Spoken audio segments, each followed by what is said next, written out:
It's been 2 weeks since President-elect Donald Trump defeated Kamala Harris, and while Capitol Hill is getting ready for some bruising confirmation battles, the Democratic Party is starting the long, grueling process of soul-searching to figure out what went wrong and how to move forward. We sat down with three of the most influential African-American women in U.S. politics, the so-called colored girls who have been at the pinnacle of their party for decades, including ABC News contributor Donna Brazile. What's their prescription for what their party should do next? Take a listen. Take me back to 1988. Michael Dukakis is running for president. You all end up in a room where you post a sign. I was 3 years old. Color girls, we shall not be moved. Explain the backstory of that. Well, it was an afternoon when the campaign was shifting from the primary into the general election. So you expand the office space and the perimeters by which we all work. And we noticed that on the 9th floor, where all of the senior leadership was designated to serve, there was no room for anyone but the white people. And so we decided that we would take the conference room and we put chairs and tables, and we called it, it was the Harriet Tubman Annex, Sojourner Truth, and then we put under the bottom, we shall not be moved. And 5 of us went and we sat down and we never moved. That was the place where we held our offices. Now that this election is behind us, almost 2 weeks behind us, how have you processed the loss? I don't have any angst about it. You know, I worry about the future of our country. I worry about the future of the world, obviously. But I felt, you know, we left everything on the field. One thing I'm seeing here quickly as I'm watching this. It doesn't mean that we don't get up for the next one. For a second. Donna, in your book, Hacks. Where's the group of black men that are doing this?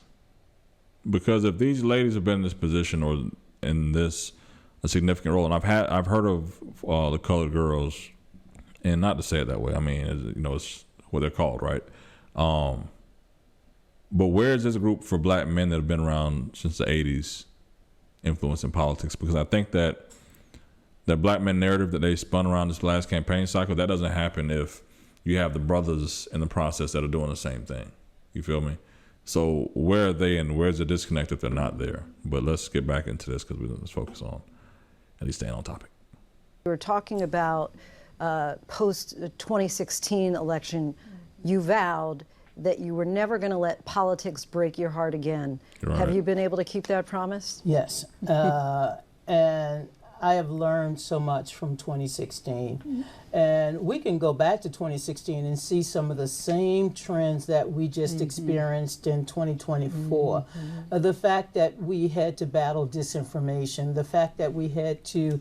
Pause that, because the issue last cycle was WikiLeaks was leaking information, I think because Donna Brazile and her team were helping Hillary, and they had pointed questions they were asking her before interviews. So the biggest misinformation last cycle was the fact of Democrats had a particular person they wanted to win, Hillary Clinton, that ran a primary to not only disenfranchise Mark O'Malley, disenfranchise Bernie Sanders, and other people that were in that primary, and they had more favoritism towards them. So all that put together, on top of Hillary calling Trump supporters deplorable, was kind of a reason why 2016 kind of mirrors 2024, because there was a clear angst of, okay, this is a candidate we're going to push on you, and not just Kamala Harris, but Joe Biden, to be honest, right? Because instead of Joe saying, hey, I need to drop out of this race, I need to at least open up the primary, open up the list of Democrats that want to run for office. We know we're going to have to run against Trump.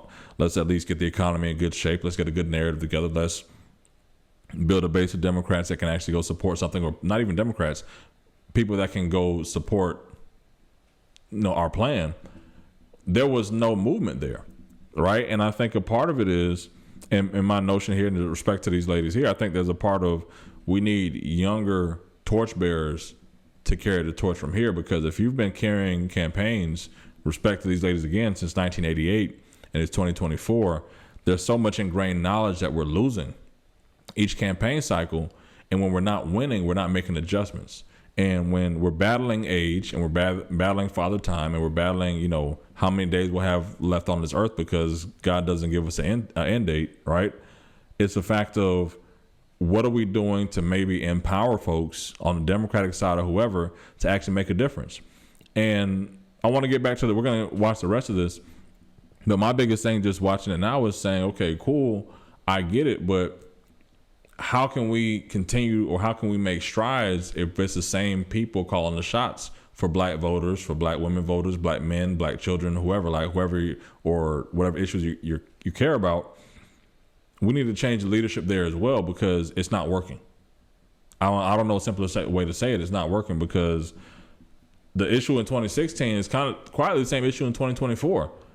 You're running on hope and change. You're running on the Barack Obama coattails for 16 years, right? Just like we ran on the Clinton coattails between 1992 till George W. Bush and Barack Obama. It's like there had to be a shift.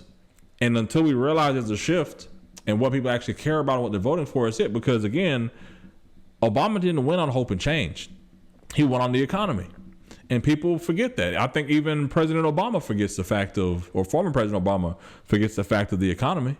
Because if you're not talking to the pocketbook issues, the brass tax issues, like I say all the time, then you're not speaking to anybody. And I think a major part of it is these people are speaking to who they want to speak to, and they're not speaking to the issues.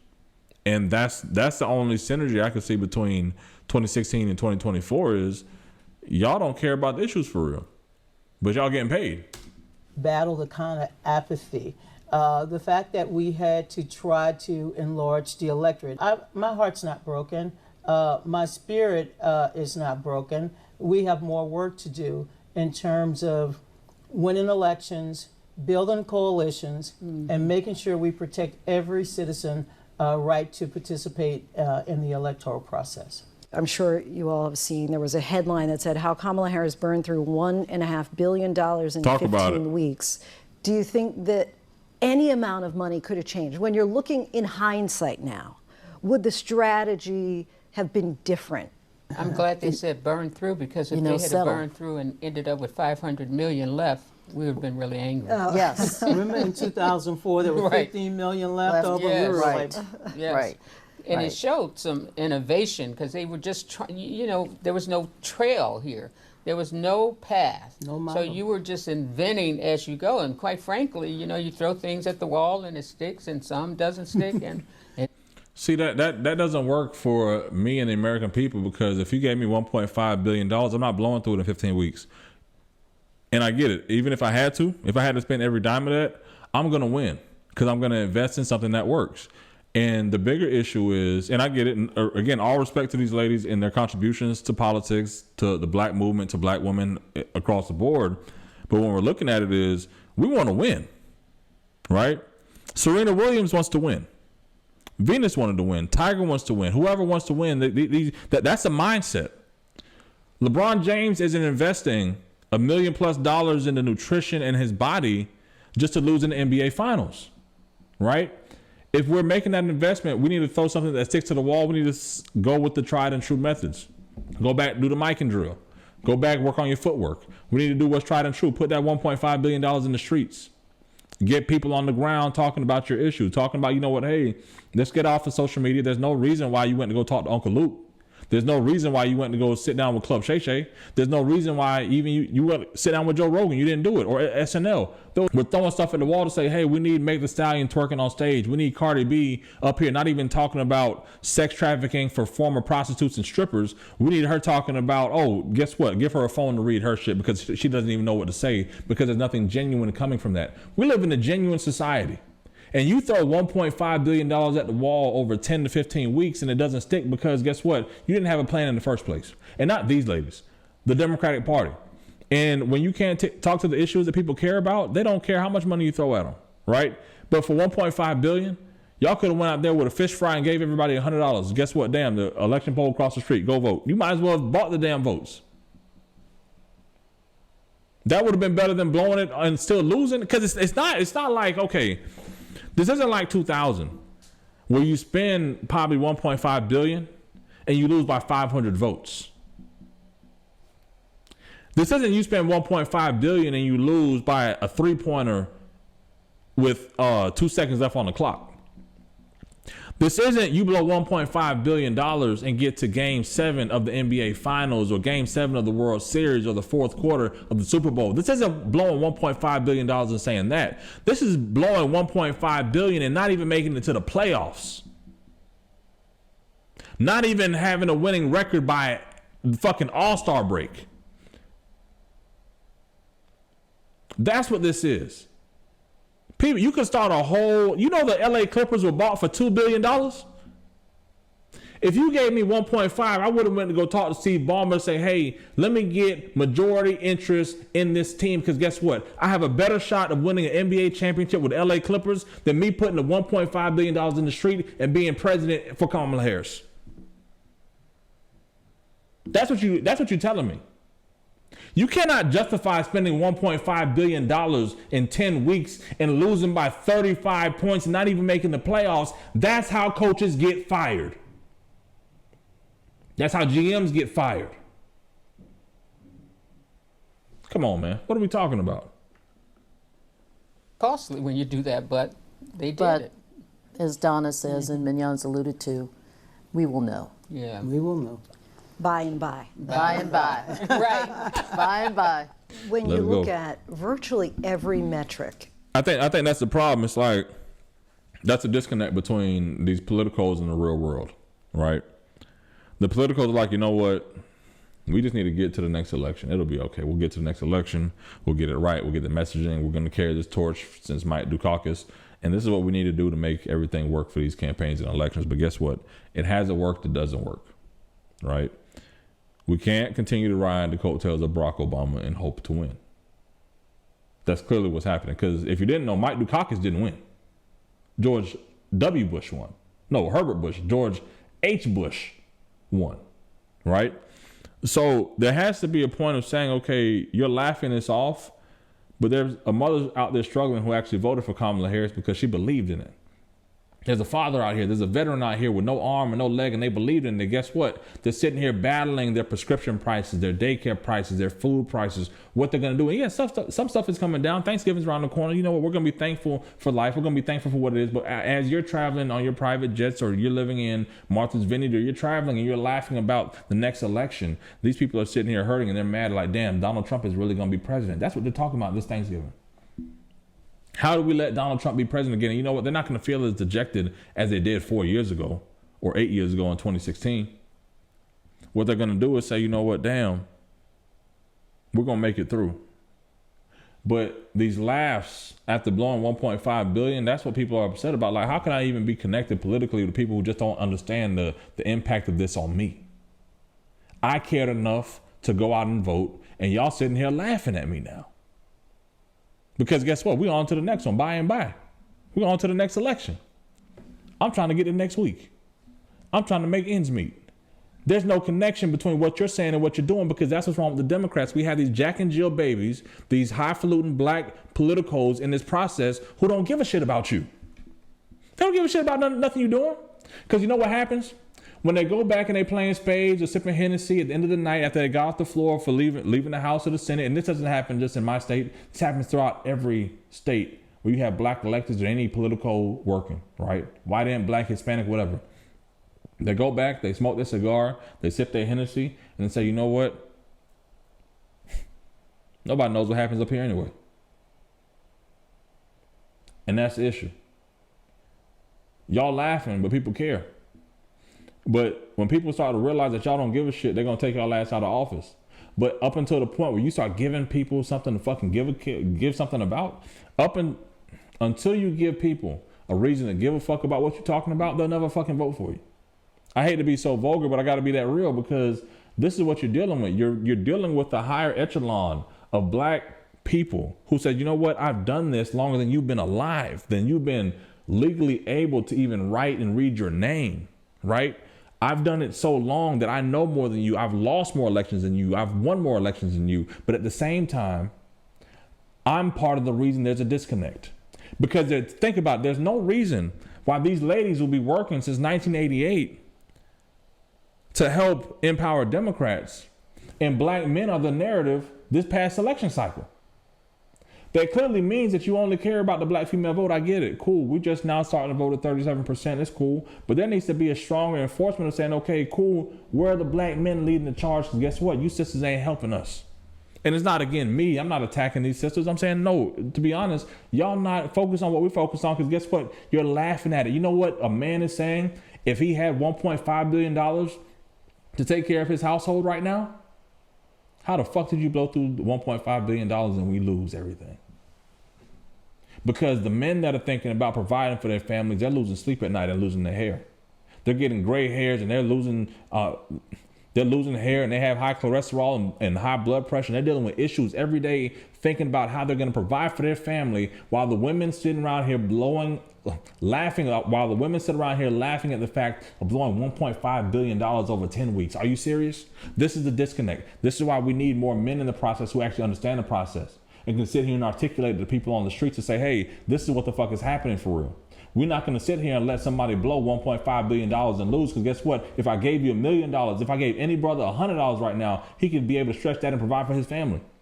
But if I give it to some females out here, they may just go buy some lunch and some Shein or something off Temu, right? And it's not my household, so don't think that at all. But it's the fact of saying, you know what, cool. This is the society of people that we have. Who lasted the fact of blowing $1.5 billion and losing? Not by 3 points, not by 20 points, not in game 7, but you didn't even make the playoffs. That's how bad you lost. And y'all want to laugh about it. Black voters, female voters, Latino voters, young voters. Joe Biden had higher numbers than Kamala Harris when he ran in 2020. How do you explain that? You know, people vote for personal reasons.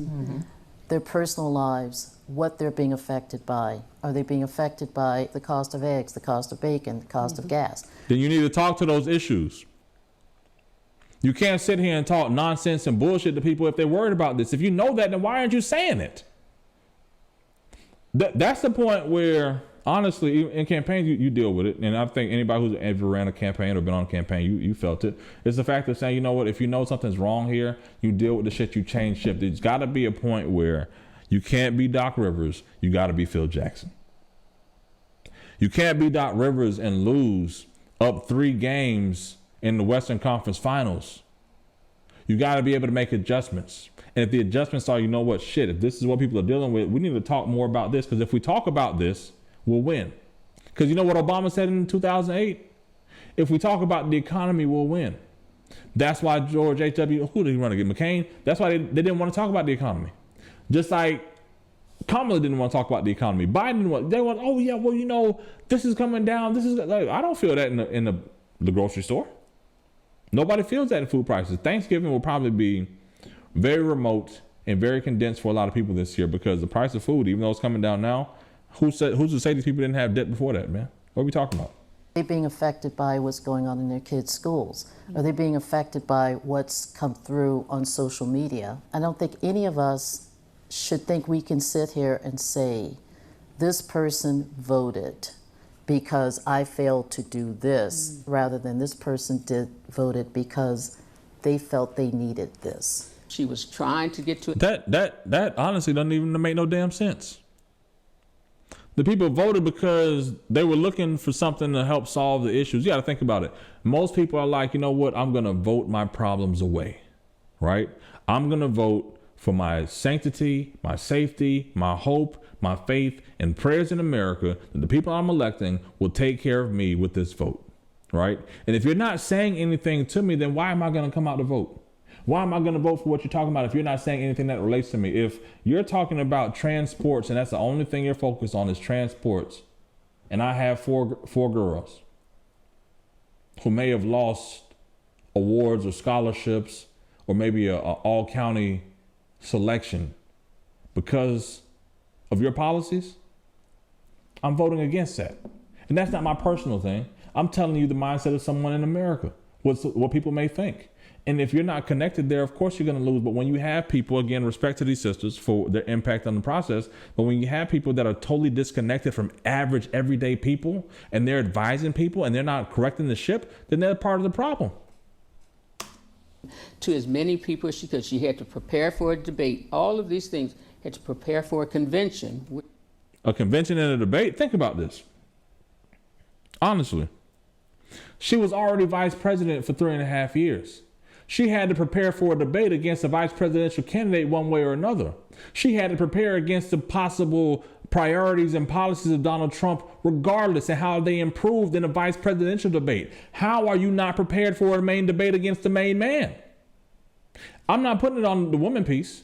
I'm saying the organizational piece. That doesn't even make sense to me, right? The DNC convention was happening regardless. When you got the nomination, there was no fight. You're going there, okay, cool. We're around here. We need to raise some money, and y'all did it. Y'all left people inspired with a whole lot of nonsense. The switch came right in the middle of all of this. So I think all of that kind of compounded her victory, or her, if some people call it a defeat, I still feel like she was able to accomplish something that she probably shouldn't have in an ordinary presidential cycle, but I think she still did a remarkable job. I agree with that in some light. I do think that if she had a longer runway, it may have been a different race. If she could have separated herself from the Joe Biden narrative and the current economy, it could have been there. There's been a lot of finger pointing for what it is, but that's always going to happen in politics, especially on a losing team. And not even politics, any sports team, anything you lose on, people feel some type of way. But I think that this is what it is, honestly. It is what it is at this point. There's nothing that can come back from it. It's not as if we can sit here and say, okay, let's have, sorry, it's not as if we can sit here and say, let's have her run in 4 more years, right?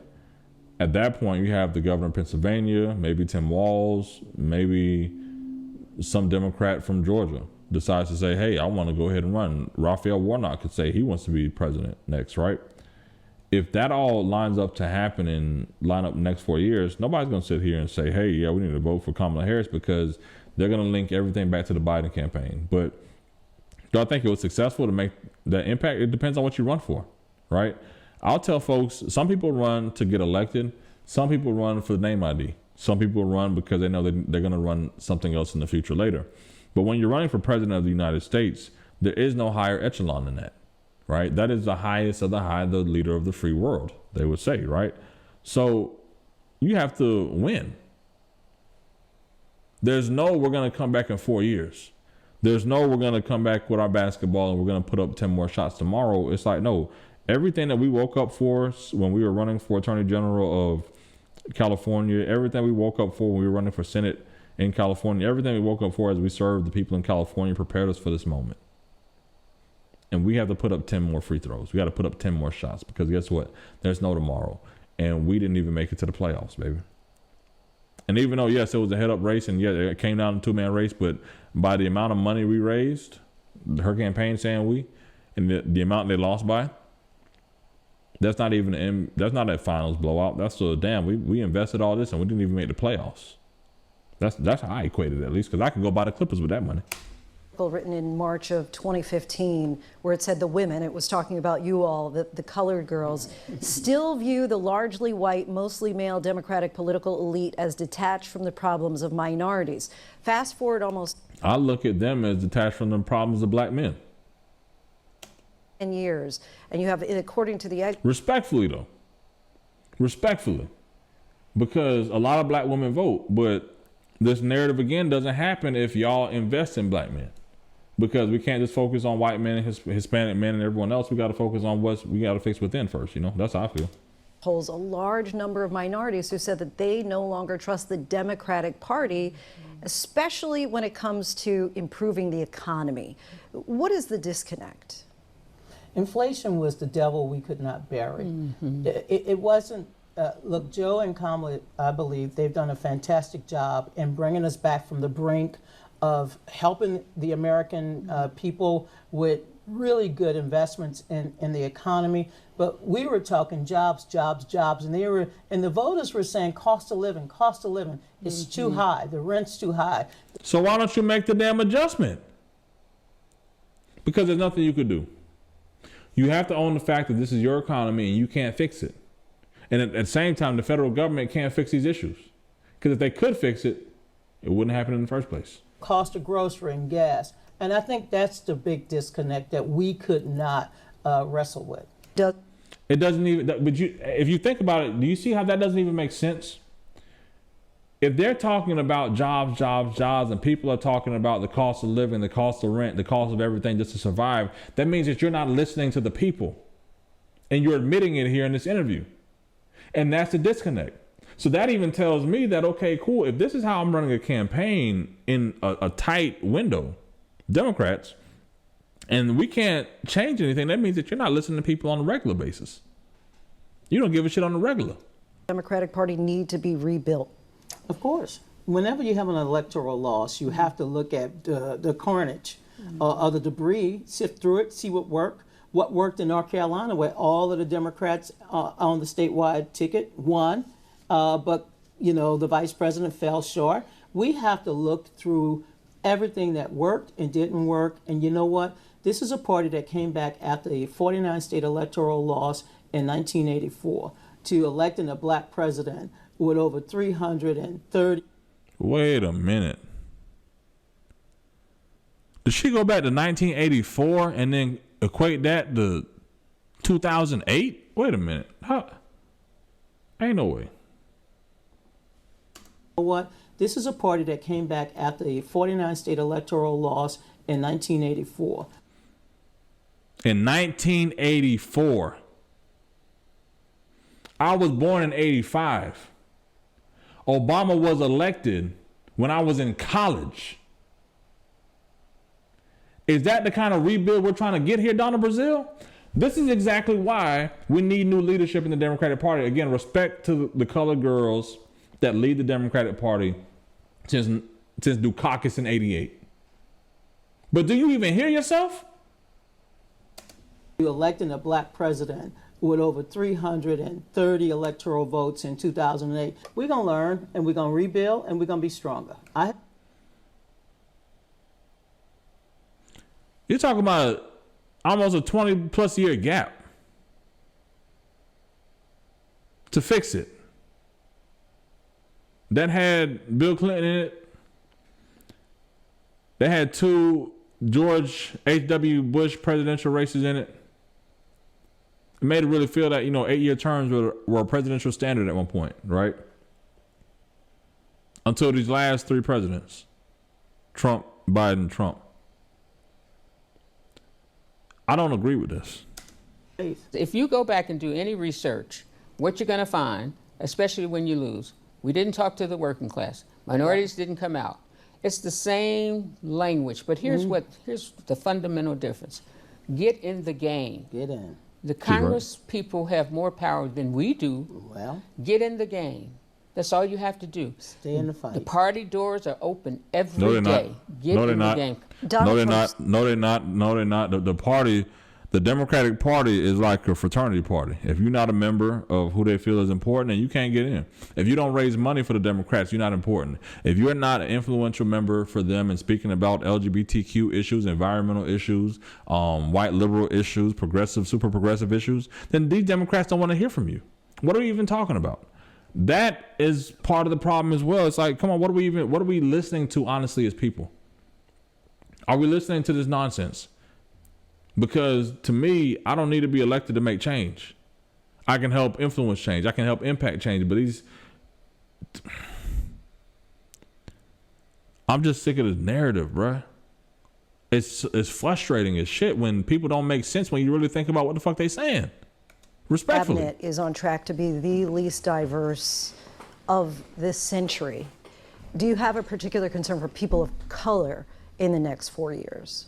And one thing I think that we all grew up with and lived with is we walked into a room, we would notice immediately, if there were no people of color. Yeah. But how about this? That was 88, right? Politics today is still the same. You can walk in a room of 60 people, and there's a strong likelihood that only 1 to 3 of those people are black. And if there are 5 people in there, 4 of them are black women. What are we talking about? Who's missing? Who's missing? Who's missing? And this is what you hope from people, that they have eyes to see. They have eyes to see. Listen, Lindsey, it's no secret that the majority of African Americans gave their vote to Vice President Harris. But when you become president of all the Americans. people. Will he see everybody? Or will he just see the segment of people that vote, the 76 million that have voted for him? Well, then you have to take her 70-some million that have voted and decide. He has to make the fundamental decision. Am I going to be the president for all Americans? Right. Have any of you had a conversation with the vice president subsequent to the election that you can share any tidbit of what she said or what you offered? I have spoken with her, and I have been remarkably impressed with her resilience and her ability to not drown in herself, but Right. making sure that whatever she decides to do next in her life, she can still be a voice for people that championed her. There will be young people tomorrow making their announcement to run for Congress because they were inspired by her. What gives you hope for the Democratic Party? I go to church every day. I Every have day? faith, but it's also, Every day? to quote a former boss of mine, I never bet against the American people. Well, Every day? I don't leave home without hope. My faith has sustained me. As I was walking my little dog this morning, I was thinking about my grandmother Frances and how overjoyed she was to get that voter registration card in 1965. That memory of Grandma Frances with her voter registration card gives me hope. I think what gives me hope, Lindsey, That's powerful in is some I aspect. just see the future. You know, I had a former boss that always said to us, don't look at today, look at 5 years from now. And 5 years from now, you're going to see new voices. Our thanks to the ladies for that conversation. My thoughts, it was a good interview. I enjoyed learning some of the history there, but I also realized that there's a major disconnect between people who have been in this process for so long and what they actually can be successful at, right? And I do think that there's a need for new leadership for black men and black women in the Democratic and Republican Party. Even though the Republicans are looking at the wins that they have right now, I get it. I completely understand, and I would look at that as them to take that. But at the same time, there needs to be a deeper conversation on what the next real steps are for Democrats. But either way, man, that was a good interview for what it was. Yeah.